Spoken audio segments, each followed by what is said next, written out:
최근에 공매로 진행했었던 용산 이태원역 인근에 있던 3층 건물이 굉장히 이슈가 많이 됐었습니다. 감정 가격이 3,400만 원에 진행을 했어요. 이태원역하고 도보로 5분 거리에 있는 3층 건물이 3,400만 원? 의아하시죠? 여기에 경쟁률이 무려 50명이 넘게 나왔었던 물건입니다. 자, 온비드 공매로 매각했던 이 물건, 과연 어떤 사연이 있길래 감정가가 3,400이었고, 또 거기서 경쟁률은 왜 이렇게 높게 나왔고, 결국 낙찰가도 상당히 높은 금액이 됐거든요. 그 이유를 하나씩 알아보도록 하겠습니다.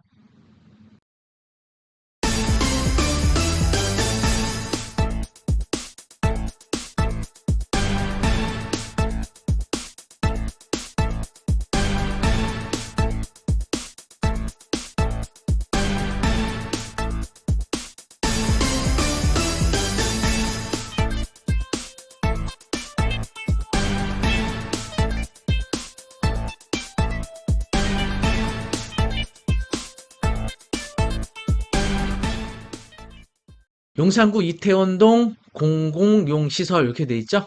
보시면 자산 구분의 공유재산으로 돼 있어요. 공유재산이라는 거는 지방자치단체 소유 재산을 말하는 거거든요. 보시면 집행기간은 서울특별시 용산구였고요. 최저 입찰가는 3,484만 9천 원이었습니다. 굉장히 저렴하죠. 자, 위치 보시면 여기 이태원역 1번 출구 바로 뭐 안타까운 일인데 여기서 이제 그 사고가 한번 났었던 그 이제 도로인데요. 여기서 이렇게 올라가서 바로 뒷골목에 있는 바로 요 위치가 공매로 매각한 3층 건물이 있는 곳입니다. 네, 바로 요 건물인데요. 기존에 여기가 관광특구 홍보관으로 네, 용산구에서 이용하던 건물이거든요. 여기가 상권의 경우에 뭐 지금 아직 다 회복되진 않은 것 같지만 굉장히 높은 프리미엄과 임대료 형성되어 있는 것으로 알고 있거든요. 자, 감정평가서 보시면 이렇게 건물 263.8제곱미터에서 3,482만 1,600원 이렇게 나와 있죠. 바로 이 물건은 건물만 감정된 물건입니다. 등기부등본 보시면 건물 소유권은 용산구고요. 건축물 대장 보시면 용도는 사무실 새마을금고 되어 있고요. 각 층별 면적은 이렇게 되어 있습니다. 이게 1층, 2층, 3층이에요. 1층 같은 경우는 면적이 10평 정도 되고요. 2층은 33평, 3층은 34평 정도 됩니다. 사용 승인 연도는 1966년도. 저 태어나기도 전이네요. 굉장히 오래된 건물이에요. 자, 입찰 공고문인데요. 보시면 이제 이 공유재산 물건을 온비를 통해서 어떻게 입찰을 참여할 수 있는지 절차를 알려주고요. 입찰 진행했었던 날짜는 여기 12월 7일 목요일부터 12월 13일 수요일까지 진행했던 물건입니다. 개찰은 12월 14일 목요일 날 개찰을 했죠. 계약 체결 대금 납부 방법은요. 낙찰되면 10일 이내에 계약을 체결해야 합니다. 계약을 체결하지 않았을 때는 무효로 하고 입찰 보증금은 용산구에 귀속됩니다. 이렇게 돼 있죠. 그리고 잔금은 계약 체결일로부터 60일 이내 일시에 완납해야 되고 계약일로부터 6개월 경과시까지 잔금을 납부하지 않을 경우 낙찰 및 매매 계약은 무효가 되며 계약 보증금 용산구로 귀속된다. 이런 이제 계약과 잔금 납부에 관한 이런 조건을 설명하고 있습니다.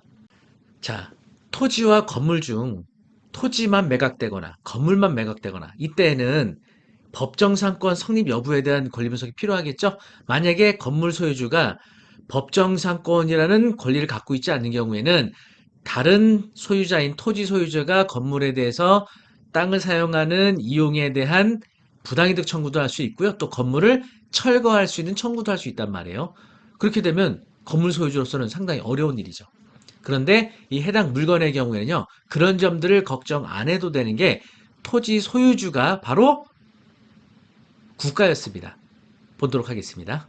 토지 등기부등본 보시면은요, 여기 보시는 것처럼 네, 기재부 원래는 이제 재무부 관할이었는데 이게 재무부가 기획재정부로 바뀌었죠. 그래서 2017년도 11월 7일자로 기재부 소유로 관리청 국가 소유인데 기재부에서 관리를 하는 토지입니다.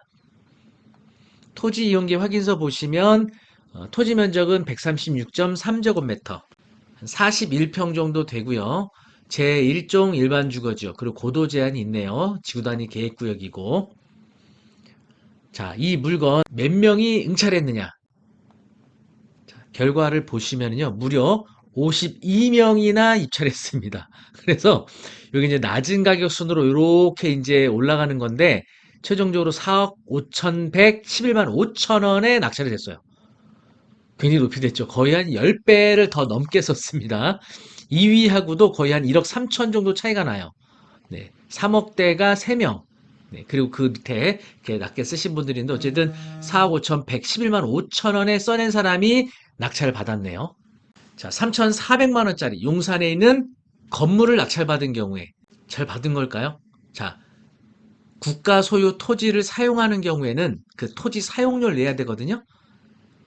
그러면 이 건물을 임차했을 때의 사용료와 아니면 국가 소유의 토지를 사용했을 때 사용료, 이건 비교해 볼까요? 자, 그러면 국가 소유 토지에 대해서 사용료에 관한 계산 방법이 있습니다. 이게 바로 국유재산법에 나오고 있는데요. 한번 알아보도록 하겠습니다. 국유재산법 시행령 제29조 1항을 보시면 법 32조 1항에 따른 연간 사용료는 해당 재산 가액의 1천분의 50 이상의 요율을 곱한 금액으로 하되 월 단위, 일 단위 또는 시간 단위로 계산할 수 있다 돼 있어요. 1천분의 50이니까 5%를 말하는 거죠. 그래서 해당 재산가, 여기서 재산가액은 2항에 나오는데요. 해당 재산가액은 다음 각호의 방법으로 산출한다 돼 있고요. 토지의 경우에는 사용료 산출 위한 재산가액 결정 당시에 개별 공시지가를 적용하도록 돼 있습니다. 공시지가의 5%죠. 자, 한번 개별 공시지가에 따른 사용료를 계산해 봤는데요. 개별 공시지가는 1,426만 원이고요. 면적이 136제곱미터니까 연간 사용료가 9,696만 8천 원. 월 사용료가 약 800만 원이거든요. 이거 비싼가요? 비싸지 않은가요? 3층짜리 건물을 사용하는 토지 사용료 136제곱미터, 다시 말하면 41편 토지 사용료에 대한 이게 금액이, 자, 임대료를 한번 비교해 보면요. 보시면은 현재 공매로 진행했던 이태원 관광특구 홍보관 요 바로 옆에 임대 물건이 나와 있거든요. 보시면은 2층인데 49제곱미터, 약 한 15평 정도 되는 2층이 월세가 보증 7천에 350만 원 나와요. 근데 여기 보시면 2층 면적이 111제곱미터니까 33평이거든요. 2층 면적이 33평인데 15평이니까 거의 2배니까 물론 뭐 700을 받을 수 있진 않겠지만 못해도 500에서 600은 받을 수가 있겠죠. 자, 그리고 이쪽에 있는 것도 한번 보시면요. 바로 건너편에 있는 거 1층이 25제곱미터가 7,290이에요. 지금 여기 그 1층 같은 경우에는 10평이란 말이에요. 요거는 7.5평이고 7.5평이 290이니까 뭐 예를 들어서 1층이 300이다. 그리고 2층이 600이다. 계산해 볼게요. 3층이 34평이니까 뭐 한 좀 싸게 400만 원 잡고요. 1층이 300만 원. 이렇게 하면은 합계가 만약에 요 3층 건물을 전체 임대하게 된다 그러면 약 뭐 제가 봤을 때 최소 1,200만 원 정도를 내야 될 건물인데 토지 사용료를 800만 원 정도의 건물을 사용하는 거니까 어쨌든 이제 건물을 소유권을 갖고 있는 거잖아요. 물론 건물만 매도하기에는 무리가 있겠죠. 그러니까 자산 가치로 봤을 때는 특별히 없는 거고 토지 사용료와 그리고 상가 임대료를 이렇게 단순 비교만 해봐도 굉장히 저렴한 거죠. 네, 그래서 이 건물만 가지고는 사실 자산 가치를 올리기는 힘들죠. 이게 노후된 건물이기 때문에 물론 이 토지 사용에 대해서는 이제 건물 소유권만 갖고 있다면 이 국가와 사용료 대부 계약을 통해서 계속 연장을 해 나갈 수가 있겠죠. 그래서 월세를 매월 1,200씩 내느냐 아니면 국가의 토지 사용료 800만 원 내면서 장사할 거냐. 그런데 문제는 이게 환산보증이 초과가 되면요. 연 임대료 5%를 초과해서 임대들이 올릴 수가 있거든요. 근데 서울의 경우는 현재 환산보증이 9억이라서 만약에 이 세 개를 통으로 임대하게 되면 환산보증이 초과돼서 갱신할 때마다 건물주가 훨씬 높은 임대료를 요구할 수 있거든요. 물론 인테리어 상권이 더 좋아진다는 가정 아래. 그런 우려도 없죠. 그러니까 건물주가 임대료를 높게 올릴 우려가 없는 거죠. 왜냐하면 공시지가에 따라 토지 임대료가 책정이 되는 거라서 공시지가는 그렇게 엄청나게 많이 올라가진 않겠죠. 그래서 이렇게 이제 토지 사용료를 내는 게 훨씬 유리한 데다가 상가임대차 보호법상으로는 10년의 계약기행 요건이 있지만 요 건물을 갖고 있는 사람은 토지 대부 계약에선 제한이 없는 거죠. 그리고 또 하나 장점이 있어요. 뭐냐? 나중에 이 국가 소유돼 있는 토지를 또 사올 수도 있는 그런 조건이 될 수도 있거든요. 어떤 조건에서 사올 수 있는지 한번 보도록 하겠습니다. 국유재산법 제41조 보시면 일반 재산은 대부 또는 처분할 수 있다라고 되어 있어요. 국유재산은요, 행정재산과 일반 재산으로 구분을 하게 되는데 행정재산은 처분할 수 없지만 일반 재산은 처분할 수 있다라고 규정하고 있고요. 시행령 제40조 보시면 사망의 일반 재산이 다음 각 호의 어느 하나에 해당하는 경우에는 법 43조 제1항 단서에 따라 수의계약으로 처분할 수 있다 돼 있죠. 거기서 여기 14호 보시면 국유재산으로서 이용가치가 없으며 국가 외의자가 소유한 건물로 점유 사용되고 있는 다음 각목의 어느 하나에 해당하는 국유지를 건물 바닥 면적의 2배 이내 범위에서 그 건물 소유자에게 매각하는 경우라고 돼 있어요. 건물 바닥 면적의 2배 이내. 건물 바닥 면적이 합계가 262제곱미터인데 요거의 2배니까 524제곱미터 이내에서 매각을 할 수 있는데 토지 면적은 136제곱미터니까 이게 2배 이내 범위에 들죠. 2012년 12월 31일 이전부터 국가 외의자 소유의 건물로 점유된 국유지 돼 있어요. 국가 이외의자가 다시 말하면 용산구가 1988년부터 건물을 점유하고 있었죠. 용산구는 지방자치단체지 국가 소유로 볼 수 있는 재산은 아닌 거죠. 그래서 여기에 해당될 가능성이 있죠. 여기 14호 감옥. 여기에 해당이 돼서 토지를 매수할 그럴 근거도 될 것 같아요. 네, 그래서 만약에 건물을 낙찰받은 사람이 차후에 국가 소유로 되는 토지를 매수하게 되는데 이때는 두 개의 감정평가 기관을 통해서 감정을 받아서 산술 평균한 가격으로 매수할 수 있거든요. 어쨌든 시가보다도 저렴할 수도 있겠죠. 네. 그래서 나중에 토지까지 갖고 오게 된다 그러면 어쨌든 건물에 대한 프리미엄은 빠진 상태에서 토지만 감정평가해서 매수하기 때문에 실질적인 건물 거래가액보다는 굉장히 저렴할 가능성이 있죠. 자, 여기 현재 그 매물로 나온 게 그 인근에 180억에 나온 매물이 있거든요. 3층 건물인데 보시는 것처럼 토지 평당 거의 1억 4천에 거래가 되고 있습니다. 1억 4천. 그래서 만약에 이거보다 저렴한 금액, 여기에는 사실은 이 상권에 대한 프리미엄이 반영이 되어 있다고 봐야 되거든요.